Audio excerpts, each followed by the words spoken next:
ఇంకొకటి ఒంగోలులో కొత్తపట్నం దగ్గర పల్లిపాలెం మన ఎమ్మెల్యే జనార్దన్ గారు దీన్ని చాలా ప్రెస్టేజ్గా తీసుకొని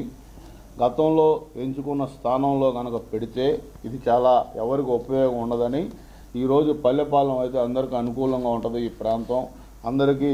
అటు ఫిషింగ్ హార్బర్ వల్ల ప్రజలకు కూడా ఆ మత్స్యకారుల సోదరులకు ఉపయోగం ఉంటుందని ఒక ఆలోచనతో ఆయన అనేక సార్లు గౌరవ ముఖ్యమంత్రి నారా చంద్రబాబు నాయుడు గారి దగ్గర కష్టపడి ఈ యొక్క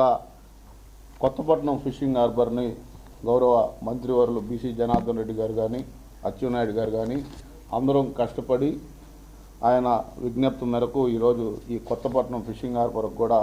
440 కోట్ల రూపాయలతోటి జీవో కూడా ఇవ్వటం జరిగింది. త్వరలో ఇది టెండర్లో కూడా రాబోతూ ఉంది.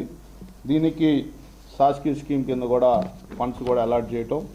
కాబట్టి ఈ ప్రాజెక్ట్ వస్తే చాలామందికి కూడా ఉపాధి అవకాశాలు, ఒంగోలు నగరం కూడా అభివృద్ధి చెందుతుందని కూడా మీ అందరికీ తెలియజేసుకుంటూ సుమారుగా ఈ 3 ఫిషింగ్ హార్బర్లు కలిపి 800 కోట్ల రూపాయలతోటి అది త్వరలో టెండర్లు కూడా రాబోతున్నాయని కూడా మీ అందరికీ తెలియజేస్తూ ఉన్నాం.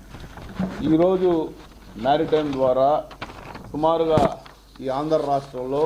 గౌరవ ముఖ్యమంత్రి నారా చంద్రబాబు నాయుడు గారు ప్రతి 50 కిలోమీటర్లకి ఒక పోర్ట్ బేస్డ్ ఇండస్ట్రీ ఉండాలని, దానికి సంబంధించిన ఒక పోర్ట్ యాక్టివిటీ ఉంటే మన ఈ యొక్క ఆంధ్ర రాష్ట్రం అభివృద్ధి చెందుతుంది, దానికి సరిపడా ఉద్యోగ అవకాశాలు కూడా వస్తాయని ఒక ఆలోచనతో ఈరోజు ప్రాజెక్టులు కూడా డిజైన్ చేయడం జరుగుతుంది. మనకి ఎప్పటి నుంచో పెండింగ్లో ఉన్న Visakha south central railway zone కూడా మనకి రావటం వల్ల ముఖ్యంగా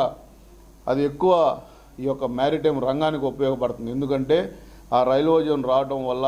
మనకి సరుకు